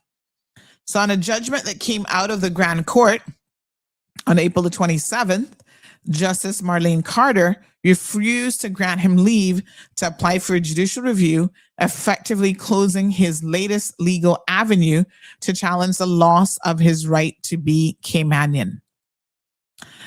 Well, honey child, what can we say? Except obviously the court has every right to do so. He missed some deadlines. His matter seemed a little bit flimsy because they take, let me put it this way. When it comes to filing things on time with the court, it is a very strict application, right? If you miss a deadline, short of probably being almost dead and incapacitated so that it couldn't have been filed, you will find that you're not going to have any grounds on which to file these types of, or get any special consideration for missing deadlines. That's just how it is. Yeah. And so, yes, here's the decision by the court. And so this is a 10-page decision. It pretty much cuts to the chase. And Justice Carter said essentially that, I'm just going to pull up her final. So she looked at all of his grounds and essentially said, no, Bobo. Hello, good morning. Hi, good morning. This is my road. Yes, sir. Yeah, this is Leonardo. I know one found a wallet. Oh, yes, Mr. Leonardo, your wallet was found. Can you send me Where you located? No. You located? No. We don't have your wallet. I'm gonna give you the number off air for you to call. So just send us a WhatsApp message, and I'm gonna give you the number that you need to call for the person who has your wallet. Okay, this is not my number. It's my mom's number. But I'll give you my number. It's 327. No. You don't give me your number. I want you to just simply send a WhatsApp message. You can send it from your mom's number. That's fine. WhatsApp me, and I'm going to give you the other person's number who has your wallet. Oh, okay. Yeah? WhatsApp you? Yeah. Because I don't want to give out numbers on because we're live on radio right now. So I don't want to give out numbers on the radio. Okay. So WhatsApp on this number just call you on? Yeah, you can WhatsApp this number. Okay, no problem. Okay, then. Okay, no problem. All right, dear. Thanks. Thank you, man. Okay. All right. Yeah. All right. So we don't take possession of anything. People say they want to see me. I was actually sitting down for a minute because my foot was giving me some problems I have on my TENS machine. That's why I'm seated. That's why you can't see me. I'm just sitting down. My TENS machine is working overtime this morning. I had rubbed my foot down with some Voltaren last night because I knew this was going to happen. So certain things when I haven't done an activity in a while. So I was in the kitchen cooking up a storm. We did a recording last night of Chef Brown. Throwing it down with Chef Brown and Miss Norma, my mother-in-law, was showing him how to do Indian style curry chicken. Oh, it was so good. Oh my God. So I was in there doing the mac and cheese. I did some bread rolls. She did roti, curry chicken. We had mac and cheese, salad. Everybody's like, oh my God, your mac and cheese is so good. I'm like, I know. So I'm sitting. There we go. I'm sitting here with my little TENS machine on because my foot is bothering me. And I had it turned all the way up. It'll soon hopefully settle down. I already had rubbed it again this morning with some more Voltaren, but you know how it is. I don't like to take, let me see. I don't like to take pills if I can help it for my foot pain. Anyway, that's okay with you guys? All right. Y'all like, we don't see you. That's him calling me again on WhatsApp. Who called my number? All right. So this is really, really an interesting decision. There's a couple things that I want to touch on here. I know you guys think that this is an unusual decision, and maybe I need to put in an FOI to get some numbers for you. But I know for a fact that this tribunal, they do this sort of thing all the time. The reason why this seems peculiar and different is because we actually don't hear about most cases because they're not necessarily high profile cases. Yes? This is a high profile case. The whole Canover Watson fiasco, I think from day one, has been a high profile case.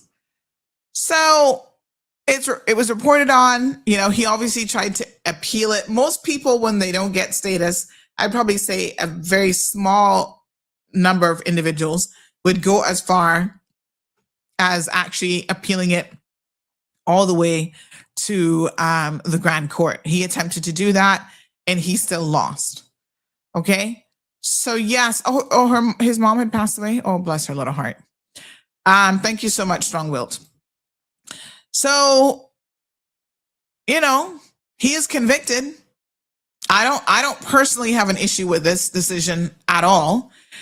Now, let's talk about why some other people haven't lost theirs, because there seems to be some individuals who are of the opinion that, wait a minute, what about Bruce Blake? So that's the first one that comes to mind, which was his co-accused in his latest case.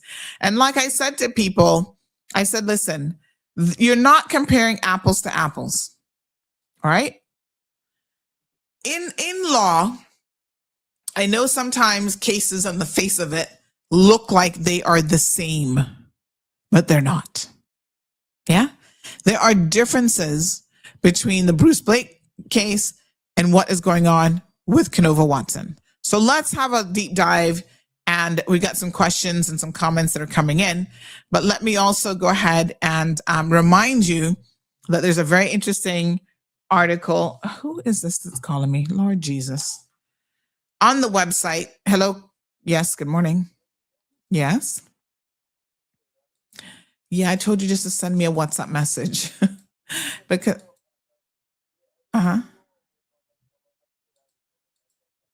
okay. But you're calling me on two different numbers now. So where did you send it? On this one or the other one? All right, no problem. I'll get to it. I'm just like literally in the middle of a show.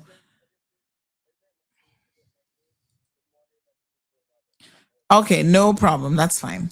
Yeah, I'm just in the middle of the show, so kind of busy. All right, good. Yes, sir. All right. Lord Jehovah. Take the bus. Okay. Lord Jesus, let me just message this man because he's anxious to obviously get his wallet back now.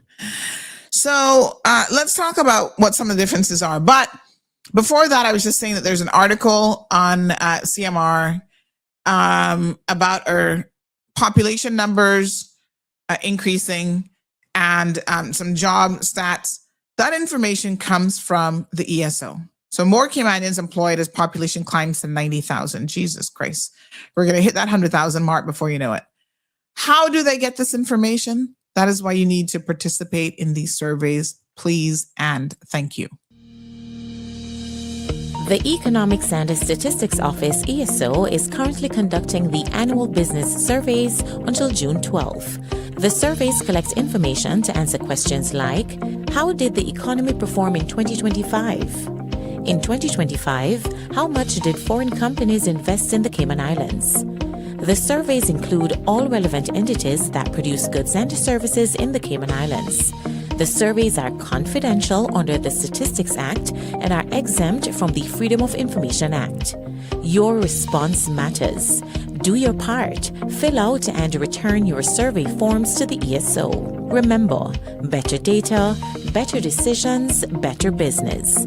For assistance in filling out the forms or for more information, visit eso.ky or call 244-4676 or 244-4600. All right. Very good. Hopefully Mr. Leonardo will have his ID here shortly. Okay. So yes, let's talk about this. So there are some distinctions between him and Canover, him and Bruce Blake, right? First of all, if you notice the timeline, his status was actually revoked before this latest conviction. So it was 2019, right? So that's the factual nexus there. And so the second case had not yet been, I have to go back and see when they charged him in the second case, but I know for sure he hadn't yet been convicted in that particular case. Bruce Blake got convicted of, I think, a singular offense. Canover Watson has been convicted of multiple offenses across multiple different types of things. So I don't want you guys to confuse and infuse what has happened here. So for example, Canova's care pay is different from the FIFA convictions and the FIFA scandal. So care pay was when Canova sat on a government board, right? And when he defrauded through his position as chairman of the board, he got certain information. He set up a company to then do these cards for government, for Synico's insurance plan, and they were defrauding government, and yada, yada, yada. That's a completely separate case. That fraud case is totally different from the FIFA allegations. And what he did at CIFA, yes? So 2 different cases, multiple convictions across the board.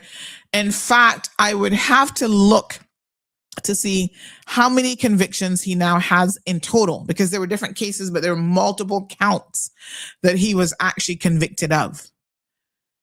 So the bits that he appealed that Justice Carter had to look at, those are very, very narrow areas that he was appealing under. And so she only specifically looks at that stuff. But I want to say that generally speaking, the Caymanian board had every right to pull his status based on his initial conviction, even because it was multiple counts. And it was really egregious what he had done. I mean, he had defrauded the government, and basically that is defrauding the people of the Cayman Islands out of millions of dollars. That contract was worth, several $1 million, as my memory recalls, right?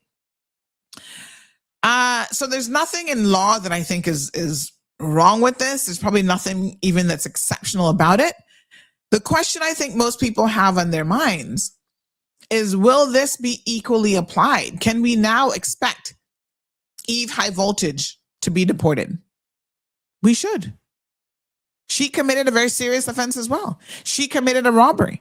So if this Caymanian board, the Immigration Appeals Tribunal, and then the actual board, because he was appealing the decision of the board, if they don't pull status, like for people like her, then we have a right to question the equal application of the law. But like I said, it is normal and nothing extraordinary for them to do this sort of thing. It's just that most of the time, we, the average person, doesn't really hear anything about it. And most people don't actually appeal it all the way up the totem pole. So this is Johan making a comment here. He says, "Dear CMR, in order to fully understand how decisions are made regarding persons that have been convicted and incarcerated for breaking the laws of the Cayman Islands while having Cayman status and permanent residency, it is important to examine the data that should be readily available via the Immigration Department, WRC, HMS Northward, Legal Department, RCIPS, and the Cabinet that keeps all minutes of meetings and decisions of Cabinet, minutes of meetings and decisions of Cabinet decisions. Since 1999 to date, how many people have been convicted and served a custodial sentence in Cayman that have had their PR and their Cayman status revoked by the respective authorities or Cabinet? What is the breakdown of their previous nationalities and country of birth and origin prior to getting Cayman PR or status, gender, and age that they had their PR or Cayman status revoked? This information and names of person should be readily available to the press and members of the public as it is in the public interest. Well, we can put in an FOI request. They probably aren't necessarily going to give you names. WRC would probably be the ones to have this information, I think. I'm going to check with Mr. Jeremy this morning and see if they're the appropriate body. Because sometimes you waste a lot of time sending, would your agency be the appropriate body? You waste a lot of time getting this information or applying for it from the wrong people. And they don't tell you initially, they tell you 30 days later or whatever, when the deadline comes up, oh yeah, we're not the ones that hold the information that you're looking for. So we can ask WRC if they have the information. I wouldn't go back as 1999. 1999, that's not like 20 something years. That's a long time. And so you run the risk when you ask for 20 years. How many years that is? We're on 2026. So 1999, that's 27 years. Is my math right? Why is it that the year 2000 always trips people up when you think about it? But this is 2026. So 2000 was 26 years ago. So you're going to ask for 27 years of data? Oh my God. It would take them 50 years to get that for you. So let's narrow it down, right? Let's narrow it down to maybe the last 5 years or so. Because when you send a request like that, going back 20 something years, you overwhelm these people. You assume that, yeah. Listen, we can barely get anything out of WRC FOI manager. So, we were asking some questions the other day. Were very pertinent. She came back with every excuse in the book not to give us information. I just could not even be bothered. I'm just like, what's the point? What's the point of FOI? I'm not an FOI person. I know someone who FOIs government must be every single week. He's a lawyer. And then sometimes he'll send me his results and stuff because they're interesting. But I seldom use FOI because it's just a waste of my time, to be quite frank. I can already get the information without FOI. So yes, I mean, it's not the first time. And I can't specifically, someone said there's no such thing as PR in 1999. We didn't have permanent residency in 1999? Okay. All right. So someone here says Canover didn't act alone. He needs to spill the beans and all the others who are involved with his cases. Well, he's had ample time to do that. And it does not appear that he has ever been willing to throw anybody under the bus. So he'll go back to Jamaica on his own. You know, I hope after all these years that he has a plan B, because boy, it's not going to be It's not going to be easy for him to go back to Jamaica when he basically has not lived there since a child. I don't know what he can do for work, but I'm not sure if he maintained any connections over the years. I guess he still has family there and they can help him find a job or whatever. Does he still have any business interests here? Because I know he was part owner in that sign company, Fast Signs. When he was out in between his jobs, or in between his jail stints, he was working at, what's the car dealership place on Walker's Road called? Is that Toyota? Ford? Somebody. They had hired him, I think, as like general manager. So he was still able to come out of jail and get a good job. So all I can do is wish him the best of luck in Jamaica, because that's it. You know, your status is pulled. You probably won't even be able to come back and visit Cayman. It is what it is. Here's another interesting thing, right?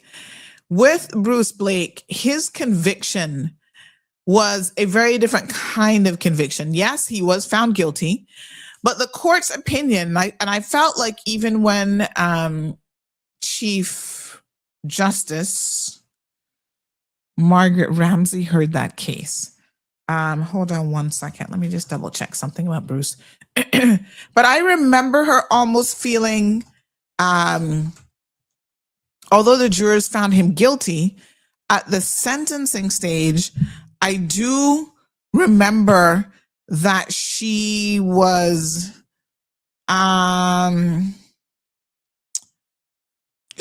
really very, very pained to even have to sentence him to jail.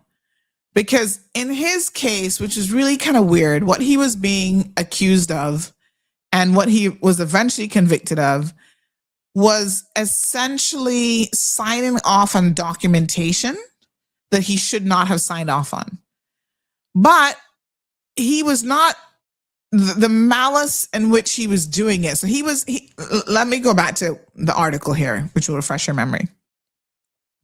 Blake was accused of entering into several arrangements with Watson to facilitate the laundering of the criminal property. The court heard that Blake made false statements to CFA's auditors about the origin of 2 loans used to pay down an existing loan at the local football association held with Fidelity Bank. Blake, in his defense, said that he did not know the monies sent to him by Watson were criminal property.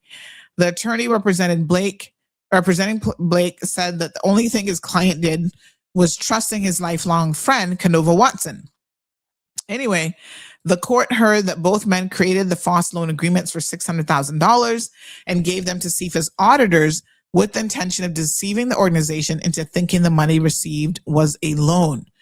So he was convicted, yes, and he was sentenced a much shorter period of time because, in fact, ironically enough, he never gained anything from this. He was just, which is stupid. I mean, it's you wouldn't want to gain from it anyway, but it's just stupid that he was just helping his friend. So you get yourself involved in this criminal, enterprise, if you will, for what purpose? I'll always remember when Bruce Blake was arrested because that was the very first story that CMR posted ever. That's when we got started, right? We dropped that case that he was actually arrested.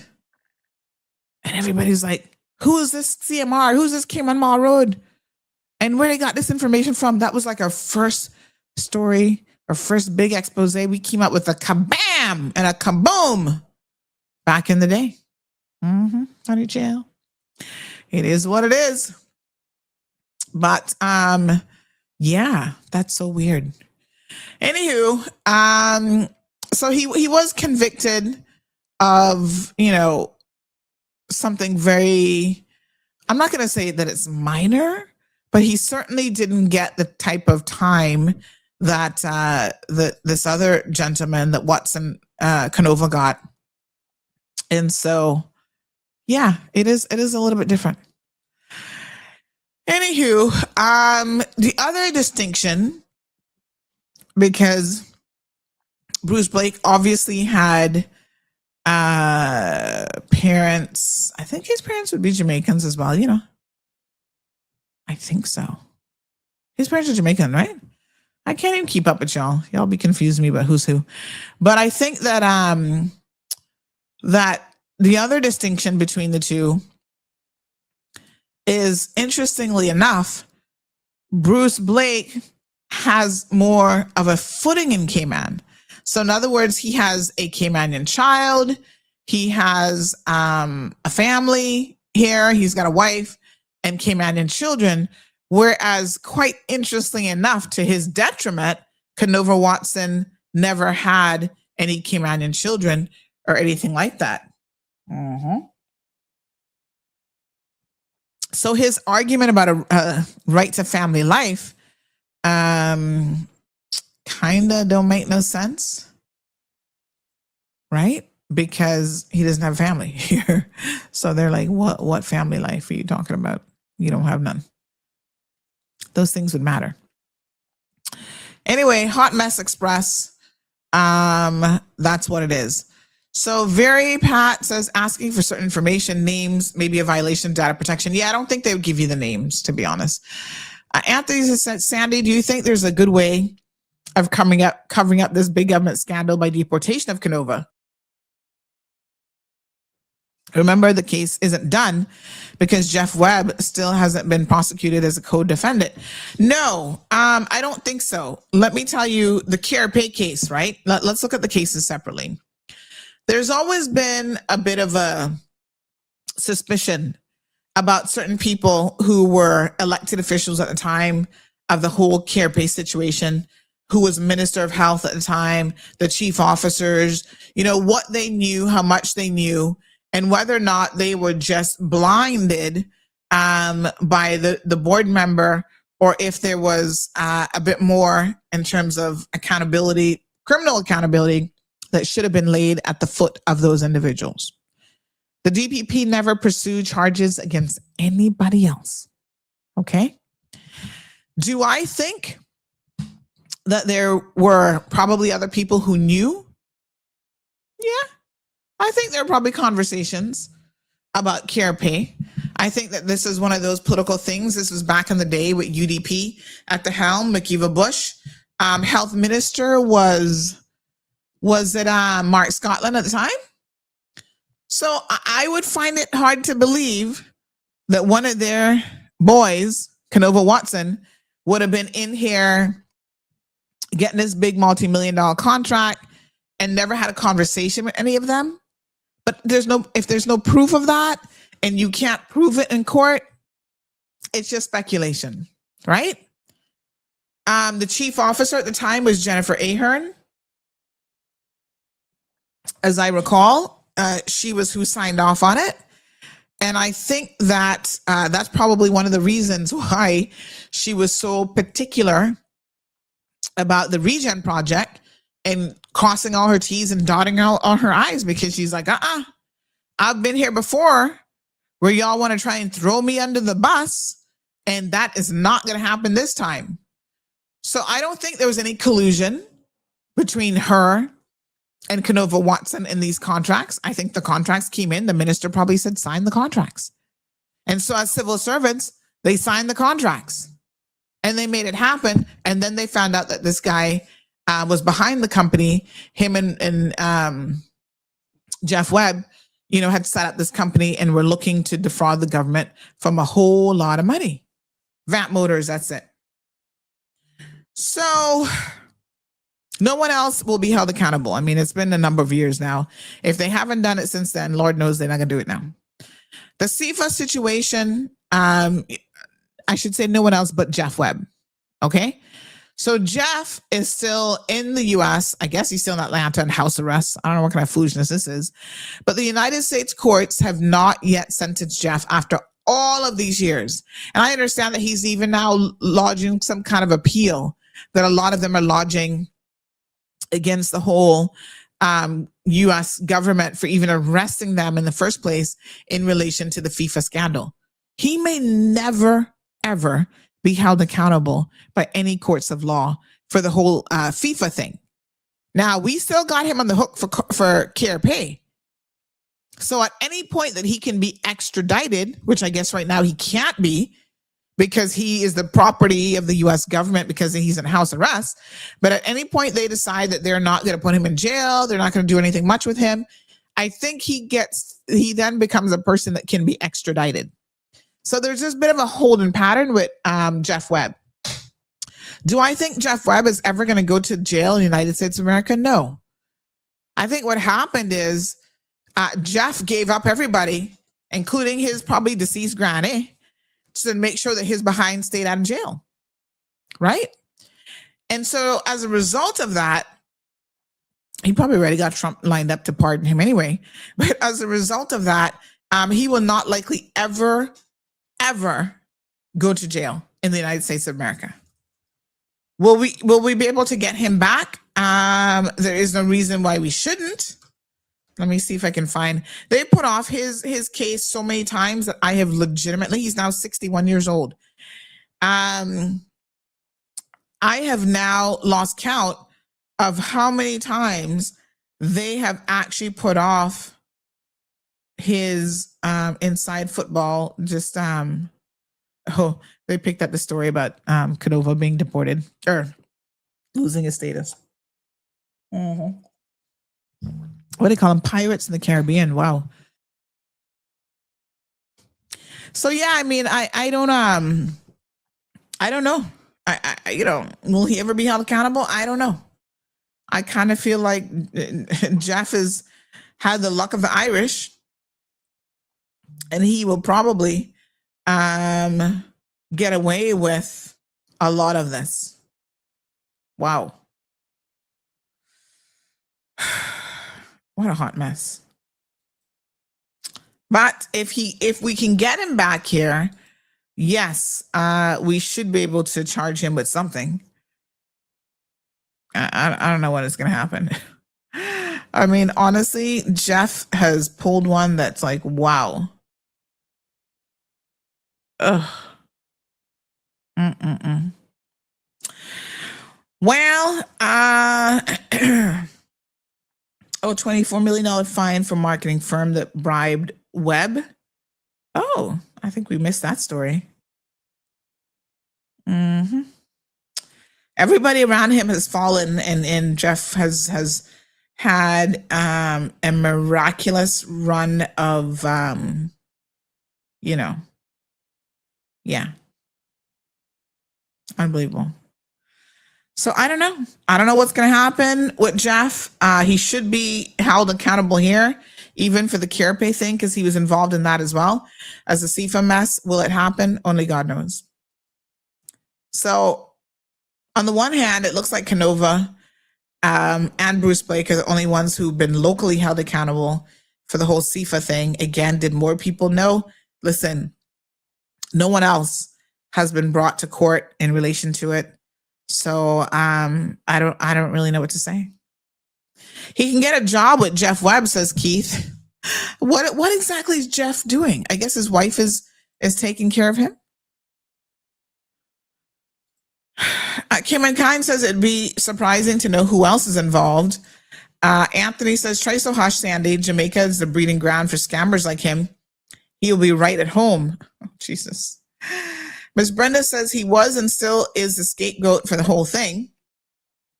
He seems to have been over-penalized while everyone else is living high on the hog. He needs to talk and bring everyone else down. That would be justice. Blake was an officer of the court and should have been held to a higher standard given leniency. Should have been held to higher standard. Given leniency, then to add insult to injury, he's been let out and given another job in a position of trust, biased all the way. And to the point about what's his name? Bruce, I do know that we did the whole story on him working for the Cayman Islands. He's doing the Second Chances program. And apparently they did get some feedback from, let me see who that would have been now. From, was it the AG's office or the DPP? Somebody who essentially said that they did not think that Bruce Blake was a high risk of like reoffending or anything like that. So I don't know. Unapologetically says there's many more Canovas running around, too many riffraff. All right, so we're going to wrap up now. I do have some appointments this morning. My question to you are, was Bruce Blake born here though, Miss Carol? I know his parents are Jamaican, but was he born in Cayman? He was another one who came here as a young child. I can't quite remember. But who else would you add to your list? Yeah? Keith says, I went to Wesleyan Christian Academy with Bruce Blake, and I'm glad to know that he got his life back together. If you had a wish list of people, who else would you add to your list? I saw somebody mention Lavelle. Definitely. Aisle 2025 says Lavelle needs her status revoked. She would be at the top of my list as well. Oh my God. Can we? Oh, somebody sent me another video yesterday where she was in court again. Something about some CBC officer or something. She is like it's 9:30. She is such a nuisance. Seriously. So can we revoke hers? Except I think that she was one of those people who got it through McKeeva Bush's mass status grants. And so they came from cabinet. So again, remember, it matters how you got it and how it can be revoked. So as a result of that, I don't think we can revoke hers. Thanks, McKeeva Bush. Thank you for all the riffraff that you allowed to be imported in. So the judge told Canover Watson that Jeff Webb is the ringleader when they stole the money from the hospitals. So when he comes back, he's going to have a staycation northward. Yeah. I mean, if he ever comes back, if we can get him back, which, like I said, because his U.S. case is still under adjudication, I guess, we're still waiting for that to happen. Depending on the outcome of that, we'll have to see, what the next position is. It is crazy, though. It is really, really, really crazy. Wow. I don't know. Good morning, caller. Good morning again. Hi. I had to get this in before you wrap up. Mm-hmm. And I know that I'm in the minority here. Mm-hmm. So I'll take my brother's advice and I'll just compress this. First of all, the first mistake Canover made was he should have gotten full immunity and given up all of the other players. Anybody with half a brain should understand Canover could not have done what he did or what everybody thinks he did on his own. He couldn't have, okay? First of all, he was on a board. No other board member was ever charged, and it wasn't for lack of evidence. This thing went broader than Canover. But by the mayor, I can say he was naive. To stay quiet is what brought him down. As he talked in the very beginning, we would have seen a lot more people scamper from this island and perhaps some go to northward. And since you brought Jeff Webb's name in, and I am by no means, what's the word? Oh Lord. Anyway, encouraging bad behavior by anyone. Jeff did the right thing. Jeff cut a deal with the U.S. prosecutors. Jeff gave up all of the players with FIFA. And some of them were Americans. That is why they were able to go after the mastermind, Plata, who had been there for so long. He was the one roping in the people from the Caribbean and the African nations to do his dirty work. And then his hands were clean. But Jeff, by virtue of the fact that Jeff talked, Jeff has been given immunity. For those who are wondering, Jeff will never see 1 day in prison in the U.S. So for those praying for it, get off your knees. That's not happening. Jeff is a U.S. citizen. So unless they revoke that, Cayman will never have him back. And I do believe, unless there's going to be some special action taken here, the statute of limitations will run out on that warrant. Now, I don't know what the time is on it, but all statute of limitations run out with the exception of when it's for murder. So, like I said, for Canover, yes, perhaps it's too late. And then, Sandra, I saw where you responded to someone and told that person that his appeal had been denied. Well, let me say, that to me is an injustice. What was wrong with granting him an appeal, even if you were going to deny him on the appeal? At least you could say, yes, he was afforded every right to fight it or fight these decisions. This, to me, would have been a RICO case right here in Cayman. If I were Canover, here's what I would do. Because obviously he has to return to Jamaica. I don't think he has citizenship anywhere else. First thing I would do, I would meet with the press. I would meet with the elected members. And what he didn't sit down and do here, I would do it there. And for all of those who are quick to crucify him and him only, maybe you will rethink this whole thing. I don't know Bruce Blake. This is not personal. What I do know, based on following the case, is that Bruce Blake was a lawyer. And this applies to any lawyer. You're taking an oath. So he should have been held to higher standards. I don't care what his conviction was, but it equals Canover's or not. He should have been held to a higher standard by the mere fact that he was an officer of the court. And now he has been given, if you want to say, a second chance, or forgiven, if you want to look at it that way. But they continue to find things to penalize Canover. I think it is wrong. I think it's an injustice. What is good for the goose is good for the gander. A lot of people know things. A lot of people know that I know things. That's why they can't look in my face. And I am not in any way condoning, that's the word that escaped me just now, any wrongdoing that Canover did. But I say he should have gotten immunity. That's the first thing his lawyer should have advised him of. It makes me question, how he got this lawyer and who paid for the lawyer. In other words, who was the lawyer really protecting? I don't know. But that question comes to my mind.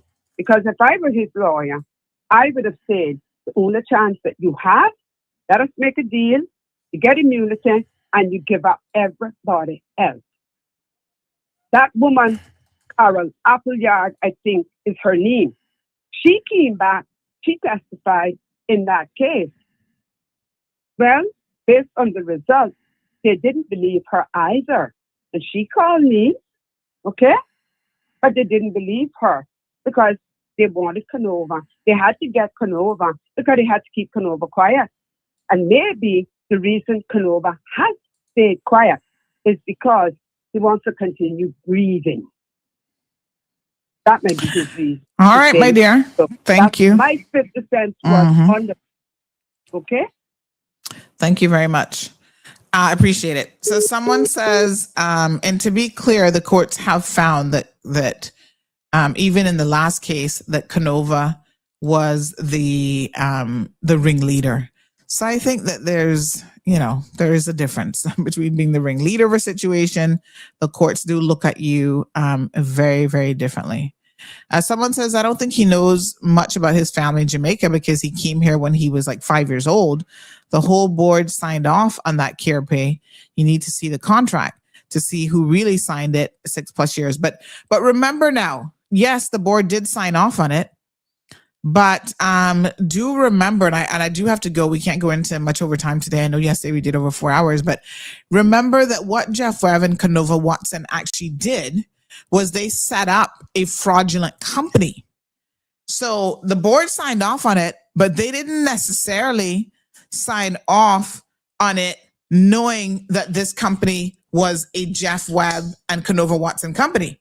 So there is, there is something to be said there, in that they were defrauding the other board members as well, from the perspective of they had tried to cover their tracks by setting up this company, and tried to hide who the beneficial owners were of the company.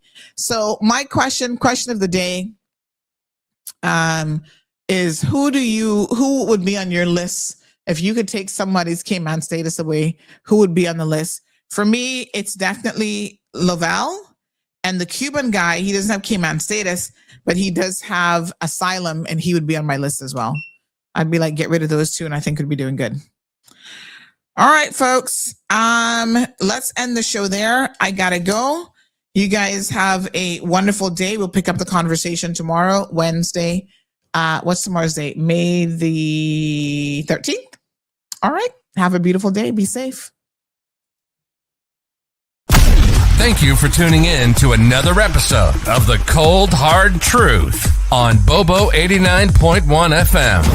Cayman's #1 talk show is live weekdays from 7:30 a.m. Never miss an episode again. Watch anytime on CMR's Facebook and YouTube channels for the latest show episodes. Don't forget to follow us online on our social media channels. And visit CaymanMarlRoad.com for all the latest news and community happenings.